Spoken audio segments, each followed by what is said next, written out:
제가 보니까 인생에서 가장 즐거운 일은 무엇인가 보니까 먹는 것 같아요. 먹는 거. 먹는 때가 가장 즐겁습니다. 먹으면 기분이 갑자기 좋아지고 갑자기 행복해지고 갑자기 예수님이 나에게 임하시는 것 같고 행복한 시간이죠.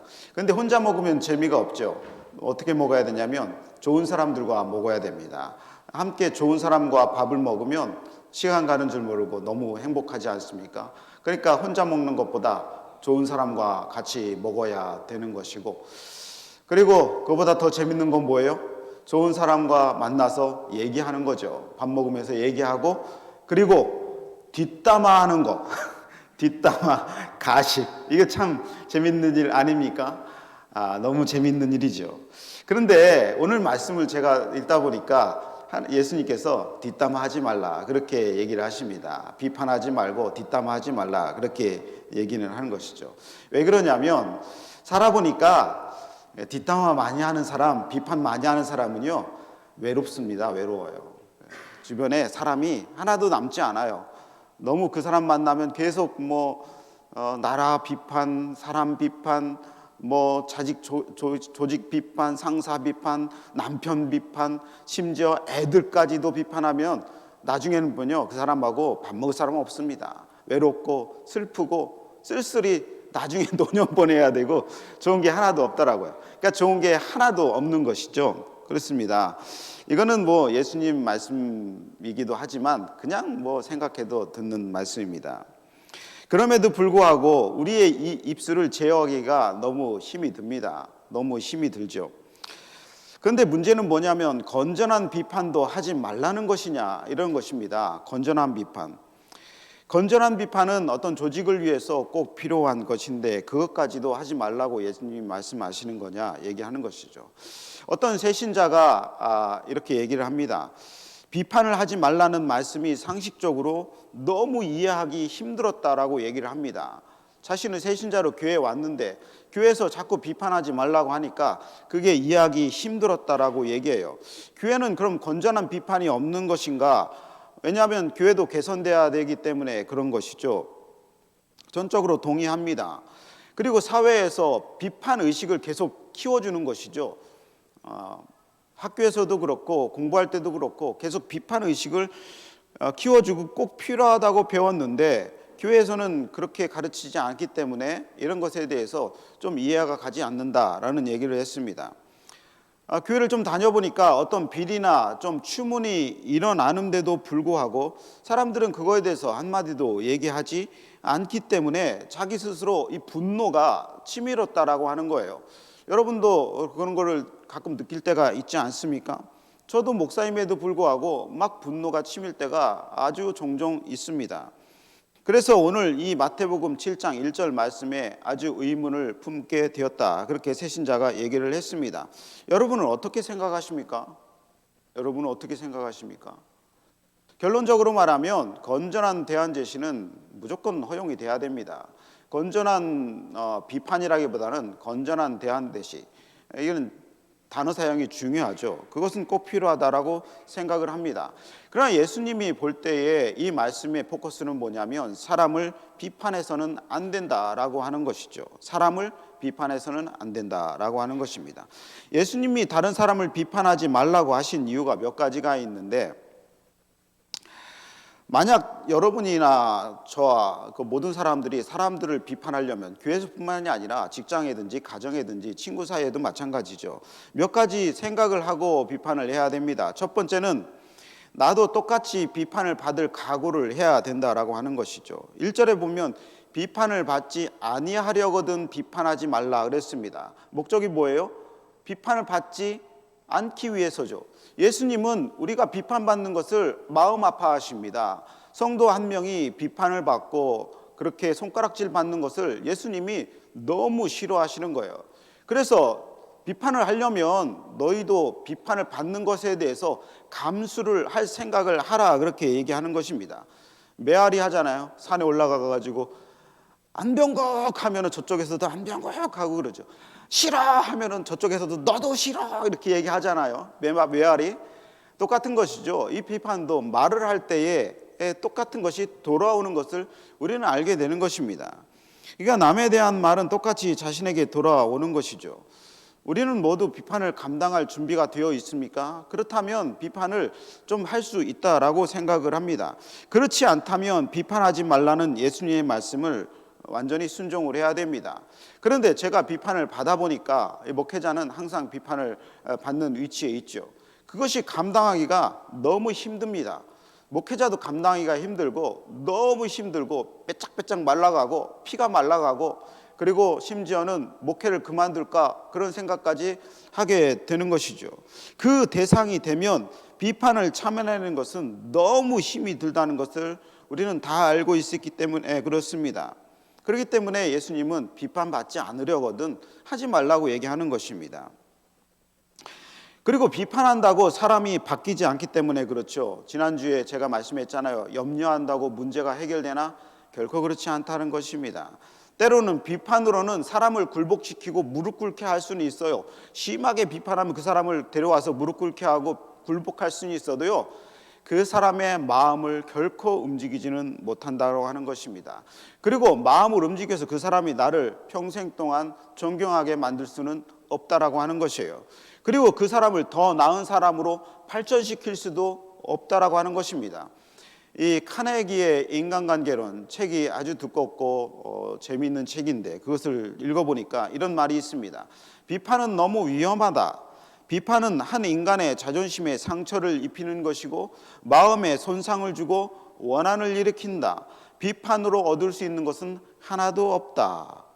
그러니까 비판은 사람에게 상처만 줄 뿐이고 그렇다는 것이죠. 요즘은 인터넷과 SNS가 너무 발달이 되어서 이렇게 쉽게 할 수 있지만 그 결과는 좋지 않다라고 하는 것입니다. 정의를 외치는 사람들이 많이 있습니다. 사회 정의, 국회 앞에서 어디에 가서 계속 데모하면서 정의를 외치는 사람이 있습니다. 그렇다고 해서 얻는 것은 있을 수 있어요. 어떤 조금 얻을 수는 있죠. 그러나 그렇다고 해서 사회가 정의가 되고 정의로운 사회가 되고 그리고 사회가 맑아지는 것은 아니라는 것입니다. 제가 한국과 미국을 보니까 그렇게 사회가 회복되는 것은 결코 아닌 것을 볼 수 있습니다. 어떤 목사님, 이 말씀을 준비하면서 책을 읽었는데 어떤 목사님이 그런 말을 했어요. 몽둥이를 든 사람이 많아지면 몽둥이를 든 사람이 많아지면 모두가 피투성이가 될 뿐이다. 그런 말을 했습니다. 두 번째, 비판을 하지 말아야 되는 예수님의 이유는 그 사람의 인생을 알지 못하기 때문에 그렇습니다.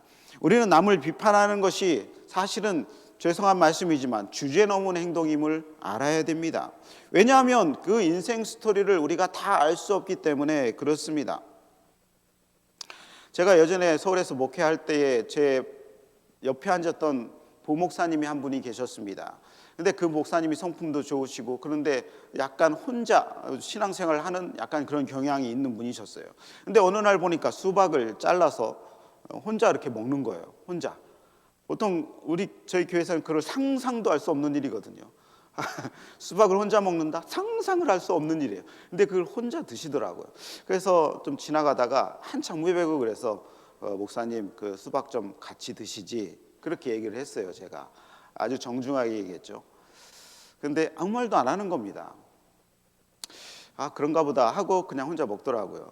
근데 한 일주일이 지났는데 그 사람에게 이런 얘기가 들려왔습니다. 그 목사님이 이 안에서 요도 결석이 있는 거예요. 결석이 아주 많아서 힘들었던 거예요. 그걸 말하지 않았던 거죠. 그 의사가 보니까 수박을 먹으면 된다라고 얘기를 한 거죠. 또 하나 맥주를 많이 먹으면 된다라고 하는데 그것 때문에 맥주를 먹는 성도들이 있을 수도 있는 것 같아요. 그러나 목사는 그럴 수 없잖아요. 그러니까 수박을 먹는 거예요. 제가 그 마음에 아직도 좀 마음이 남아 있습니다. 그래서 제가 나중에 그때 내가 잘못 생각해서 미안하다 제가 얘기를 했는데 그분은 개의치 않았었어요. 잘 모르는 거죠. 어떤 상황인지 잘 모르는 것입니다. 제가 새벽 기도회를 예전에 이제 나갈 때에 처음 보는 여인이 한 사람 뒤에 앉아 있었습니다. 아주 이렇게 외모도 좋은 여인이 모자를 쓰고 앉아 있었는데 옆에 가까이 가니까 술 냄새가 나는 거예요. 술 냄새가. 그런가 보다 하고 이제 예배를 드리기 시작했는데 그것이 참지 못하는 권사님이 한 분 계셨어요. 그래 가가지고 자매 술 좀 먹지 말게나 이렇게 얘기를 했어요. 그 권사님이. 얘기할 수 있죠. 얘기할 수 있습니다. 그런데 그분이 갑자기 막 우는 거예요. 확 우는 거예요. 그래서 왜 우느냐고 나중에 물어봤더니 어렸을 때 너무 가정 형편이 좋지 않아서 술집에 아르바이트를 나간 겁니다. 아르바이트를 나갔는데 그 돈이 꽤 많이 들어오잖아요. 그러니까 그거를 어린 마음에 판단 능력이 떨어져서 그것을 어떻게 할 수가 없었던 거예요. 그래서 그 술집에 계속 나가기 시작을 했는데 나이가 좀 들어보니까 도저히 빠져나올 수가 없다라고 하는 거예요. 그 일에서 자기는 빠져나올 수 없는데 그래서 새벽에 그 일을 마치고 보다 보니까 교회가 보이는 겁니다. 그래서 저 하나님이면 나를 고쳐줄 수 있을까? 빼낼 수 있을까? 생각해서 들어왔다라고 하는 거예요. 그러고 펑펑 울었습니다. 우리는 인생을 잘 모르기 때문에 다른 사람의 상황을 잘 모르기 때문에 그렇게 함부로 비판해서는 안 된다라고 하는 것이죠. 때로는 어떤 새신자의 수준도 그렇습니다. 우리는 기껏 비판해봤자 왜 담배 펴? 왜 술 먹어? 왜 그렇게 세상에서 놀아? 왜 그 돈 그렇게 써? 왜 돈을 정확하게 쓰지 않아? 그 정도로 비판하잖아요. 그러나 그 신앙의 수준을 다 가늠할 수 없기 때문에 우리는 결코 예수님이 비판해서는 안 된다라고 하는 것입니다.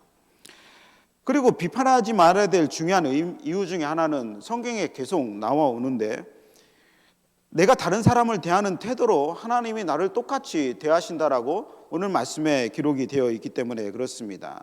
한번 읽어볼까요? 성경 뒤에 말씀 읽어보겠습니다.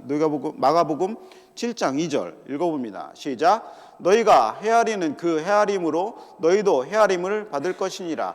그 밑에 구절도 읽어보죠. 시작. 주라 그리하면 너에게 줄 것이니 곧 후이되어 누르고 흔들어 넘치도록 하여 너희에게 안겨주리라.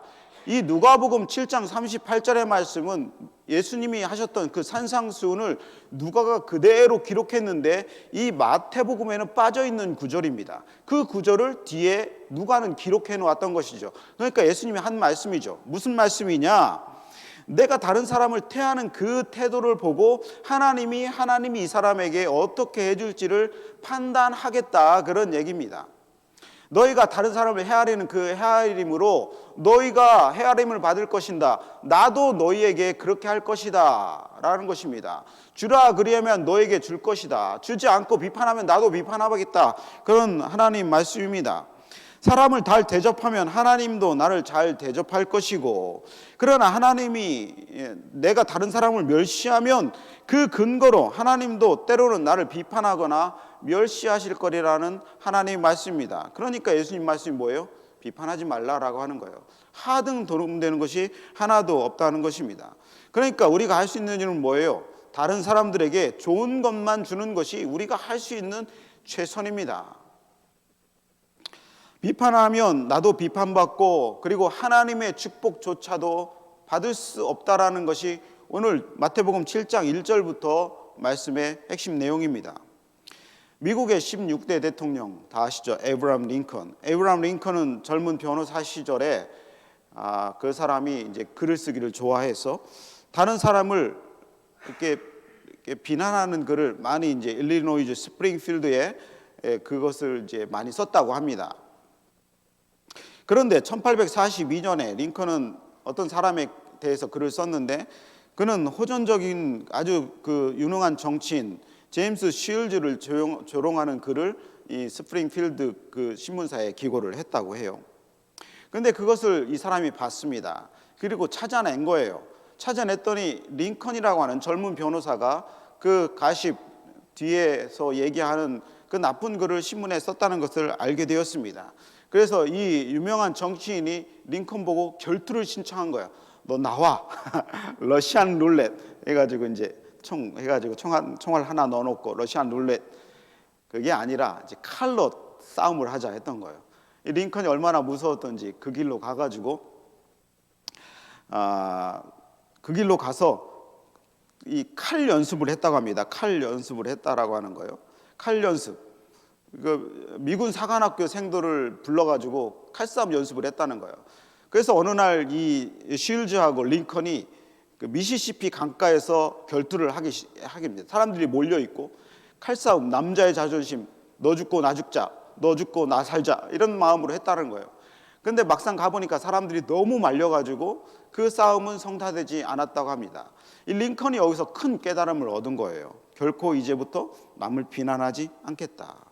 그래서 이 사람이 그 후에 다른 사람이 어떤 사람을 비판하면 그 사람을 변호해주고, 그런 사람 아니야, 그런 사람 아니야, 변호해주고, 그리고 다른 사람이 그 어떤 사람을 또 어떻게 하면은 뭐 그 사람에 따라가가지고 내가 봤을 때 그런 사람은 그런 사람이 아니야 얘기해주고, 그리고 자신을 비난하면 자신은 받아들이고, 그리고 자신이 비난할 사람은 도리어 가서 칭찬해줬다고 합니다.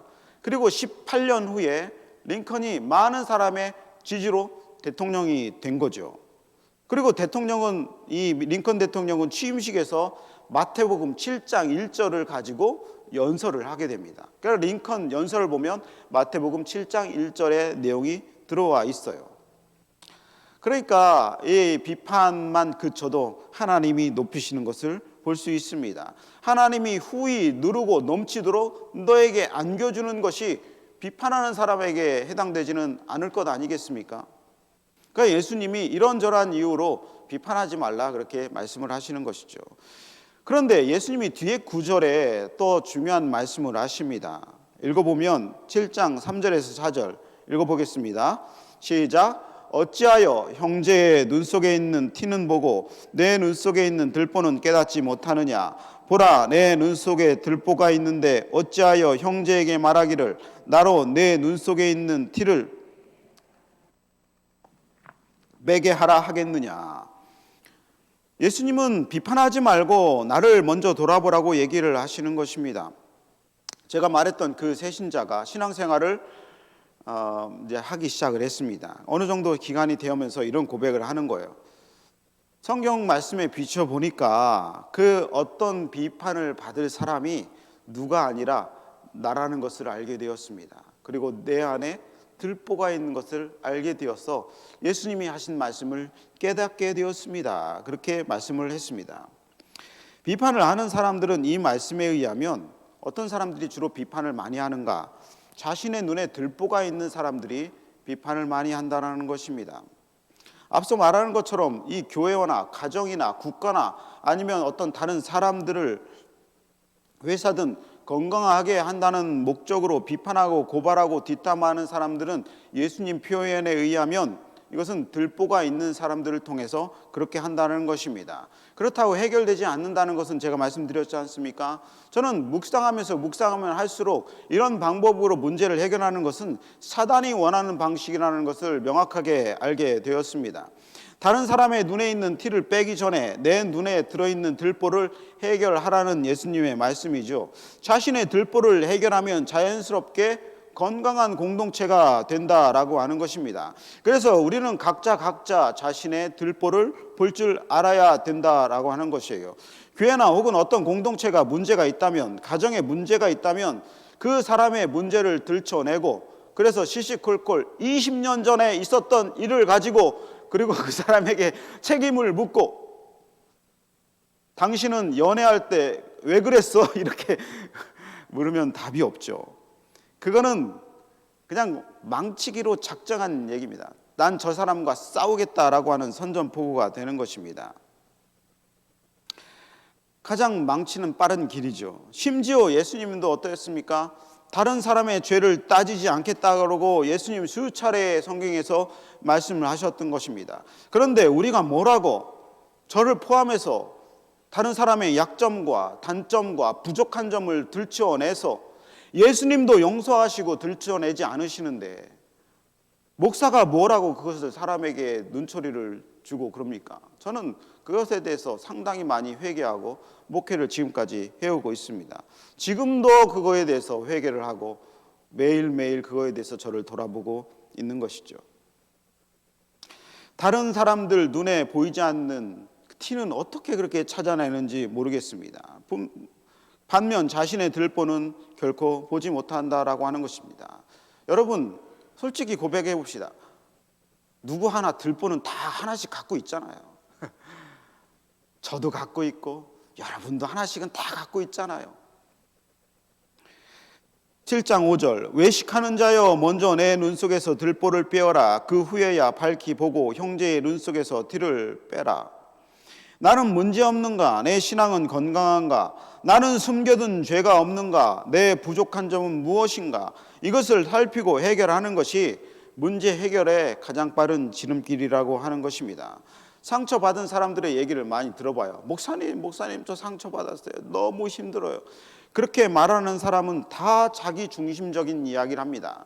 물론 상처받았다는 것을 제가 뭐라고 하는 것이 아니라 말하는 게 다 자기 중심적인 거라요. 내가 이런 것 때문에 상처받았어요. 이런 것들 때문에 상처받았어요.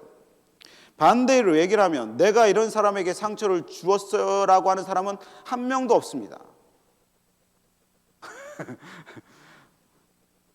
저도 상처를 주겠죠. 그러나 그것을 내가 스스로 해결을 해야 되는 것이지 어떤 사람에게 말해서 되는 것은 아닙니다. 자신이 다른 사람에게 상처를 주었다라고 얘기는 하지 않습니다. 그렇게 생각하지도 않아요. 그래서 교회는 온통 상처받은 사람들만이 있는 것입니다. 가정에서도 보면 온통 자기는 상처받은 사람만 있는 것입니다. 교회가 부패했으니 개혁해야 된다라고 목소리를 높이는 사람들이 유튜브에 많이 있습니다. 그런 사람을 많이 보고 들었습니다. 심지어 목사님들도 그래요. 그러나 교회는 그렇게 개혁되지 않습니다. 진짜 교회가 개혁되는 방법은 내가 먼저 개혁되는 것입니다. 한 사람이 그래서 중요한 것입니다. 담임 목사가 먼저 개혁이 날마다 되어야 교회가 건강해지는 것이고요. 장로님들이 날마다 개혁이 돼야 교회가 더 건강해지는 것이고, 그것을 따라서 성도님들이 그것을 보고 성장하게 되는 것입니다. 그러므로 우리는 예수님 말씀을 들어서 항상 내 들보를 먼저 봐야 되는 것입니다. 나를 날마다 십자가에 못 박아야 되는 것입니다. 내가 먼저 거듭나야 교회가 부흥을 하는 것이고, 내 죄가 해결되어야 공동체의 죄가 해결되는 것이고, 내가 하나가 변화가 되어야 사회가 변화되는 것입니다. 이것을 믿으시기를 주님의 이름으로 축원합니다. 아멘. 아멘 소리가 그렇게 크지 않은 거 보니까 마음속으로는 다 아멘이시죠. 세 번째, 예수님이 말씀한 이 비판하지 말라라는 세 번째 저 중요한 말씀이 있습니다. 진짜 건강한 비판에 대한 예수님의 말씀이 기록이 되어 있는 것이죠. 마태복음 7장 6절 읽어보겠습니다. 시작. 거룩한 것을 개에게 주지 말며 너희 진주를 돼지 앞에 던지지 말라. 그들이 그것을 발로 밟고 돌이켜 너희를 찢어 상하게 할까 염려하라. 이 말씀 1절부터 6절까지를 계속 묵상하면 예수님의 말씀이 여기에 귀결로 되는 것을 볼 수 있습니다. 우리가 길러야 될 것은 뭐냐? 비판 능력이 아니라는 것이에요. 비판하는 능력 세상에서 가르쳐 주지만 그것은 잘못된 것이라는 것입니다. 어떤 능력이 필요하냐? 우리 가운데 판단하는 능력이 필요합니다. 비판 능력이 아니라 판단하는 능력, 제대로 판단하는 능력이 필요하다라고 하는 것이죠. 다시 말로 말하면 저 말씀에 의하면 거룩한 것을 구별할 줄 아는 능력입니다. 무엇이 거룩한 것이고 무엇이 거룩하지 않은 것인지를 우리가 순간순간 구별할 수 있는 능력이 있어야 된다라고 하는 것입니다. 거룩한 것과 거룩하지 않은 것을 구별하는 능력뿐만 아니라 더 거룩한 것을 구별할 수 있어야 됩니다. 더 거룩하지 않은 것과 더 거룩한 것을 구별하는 능력입니다. 이것은 금방 생겨나는 것이 아니에요. 그러므로 그리스도인들이 성장을 한다는 것은 뭐냐? 영성이 뛰어나다. 그리스도인이 성장한다는 것은 단연코 거룩한 것과 거룩하지 않은 것을 그 즉시 분별하는 능력이 길러진다는 것을 저는 이 성장한다는 것으로 확실히 이해하고 있습니다. 우리는 항상 선택을 해야 되죠. 무엇을 먹을까? 짜장면을 먹을까? 짬뽕을 먹을까? 항상 고민하다가 더 거룩한 짜장면을 선택을 하죠.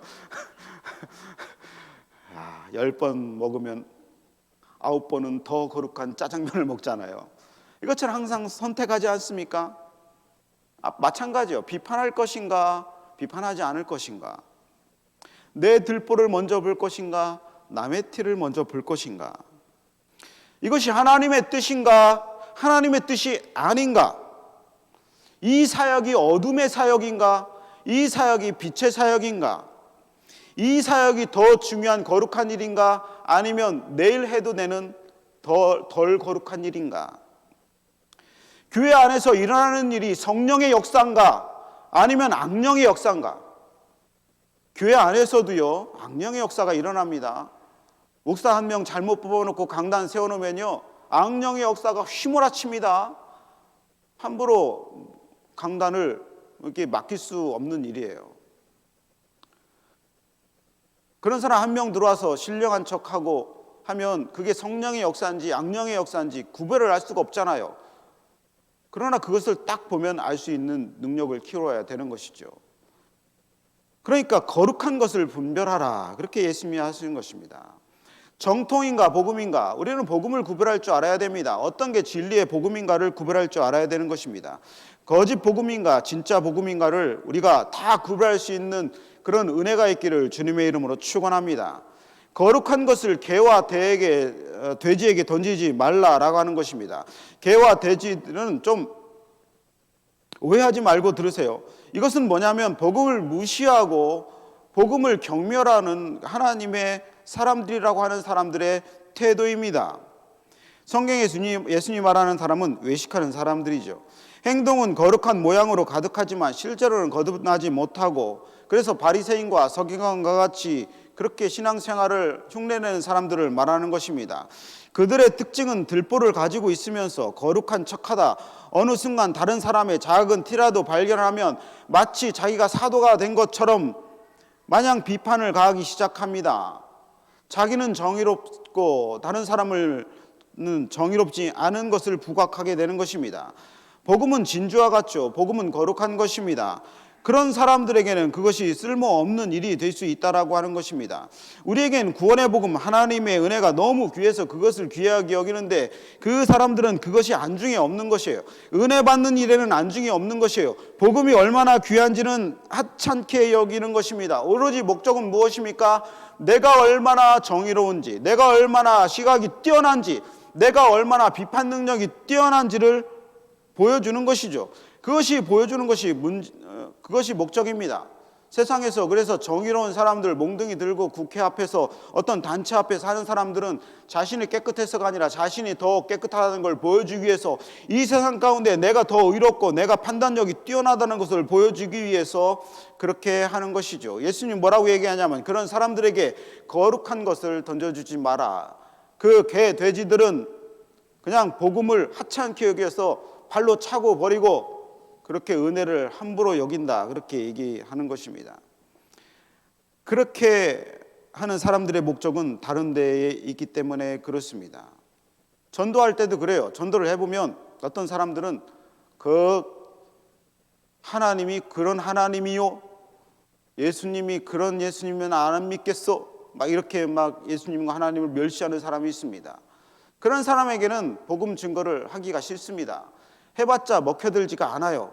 하나님이 겸손하게 하셔서 밭을 기경하면 그때 가서 얘기하면 예수님을 믿어야 되겠군요, 이렇게 하는 사람이 있습니다. 세상 많은 사람들이 복음을 경멸하고 무시합니다. 그런 사람에게는 예수님이 구별하라고 얘기하는 것이죠. 구별하라고 얘기하는 것입니다. 특별히 성경에서 공동체를 위해서 구별이 필요할 때가 있습니다. 어떤 사람을 위해서, 그 사람의 영혼을 살리기 위해서 또는 공동체를 위해서 꼭 필요하다고 여겨질 경우에 예수님은 다음과 같은 세심한 절차를 마태복음 동일한 이 성경의 뒤에 부분에 얘기해 놓으셨습니다. 마태복음 18장 15절부터 17절인데 읽어보겠습니다. 시작. 내 형제가 죄를 범하거든 가서 너와 그 사람과만 상대하여 권고하라. 만일 들으면 내가 내 형제를 얻은 것이요, 만일 듣지 않거든 한두 사람을 데리고 가서 두세 증인의 입으로 말마다 확증하게 하라. 만일 그들의 말도 듣지 않거든 교회에 말하고 교회의 말도 듣지 않거든 이방인과 세리와 같이 여기라. 예수님이 정확하게 이렇게 얘기를 했습니다. 먼저 어떤 사람을 구원하기 위해서, 회복시키기 위해서 필요하다면 여기는 없지만 충분히 기도를 해야 됩니다. 그 사람을 위해서 충분히 기도를 해야 됩니다. 그러면 하나님이 그 사람의 마음을 움직이시고, 그리고 뿐만 아니라 내 마음 가운데 비판이 아니라 사람을 사랑하는 마음을 주십니다. 그 영혼을 불쌍히 여기는 마음을 줍니다. 사랑이 없으면 아무것도 이루어지지 않기 때문에 그런 것이죠. 그 다음에 1대1로 대면해서 만나라라고 얘기합니다. 1대1로 저기 그 사람과만 상대하여 권고하라고 얘기하지 않습니까? 제3자가 모르게 그 사람의 죄를 알거든 그 사람에게 가서 권면하라는 거예요. 그러니까 우리의 의무 중에 하나는 권면하는 것이 포함이 되어 있습니다.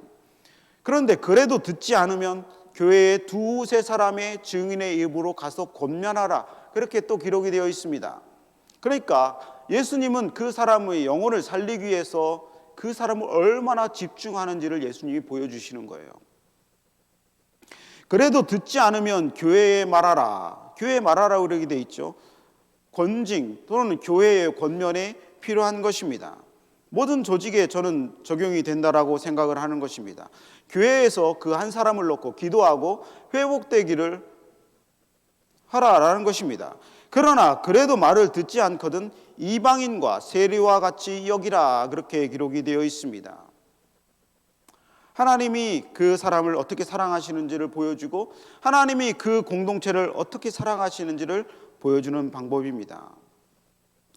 이 말씀의 중요한 요점은 거기보다는 거룩한 것을 귀하게 여기라는 말에 방점이 있습니다. 여러분, 진주 귀하죠? 여러분, 보물 귀하지 않습니까? 그것을 서랍장 깊숙이 넣어서 도둑이 와도 절대로 참지 못하도록 귀하게 여기지 않습니까? 복음은 그와 같은 것입니다. 하나님의 사람은 귀와 같은 것입니다. 거룩한 것이 무엇입니까?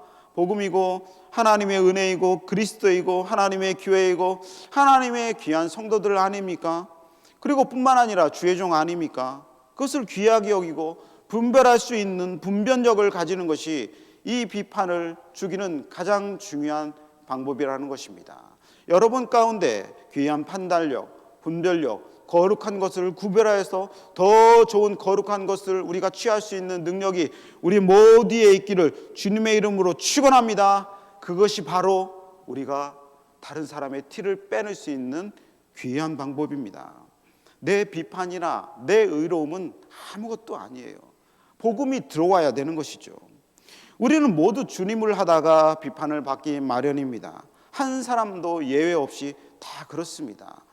그러나 그 시험과 비판은 예수님이 말씀하시기를 충분히 감당할 수 있다고 얘기하시고 더 좋은 것으로 채워주시는 하나님의 은혜를 누가복음에서 말씀해주고 있는 것입니다. 여러분, 그런 비판과 판단과 어려움이 오면 잘 이겨낼 수 있다라는 믿음을 가지시고, 그리고 쓰러지지 말고 담대히 일어나서 주님이 맡기신 그 사명 잘 감당하시고 주님만 계속해서 따라가시면 하나님의 광명의 빛으로 더 좋은 축복으로 누르고 흔들어서 채워서 우리에게 안겨주는 그 은혜의 은혜가 있길 주님의 이름으로 축원합니다. 아멘.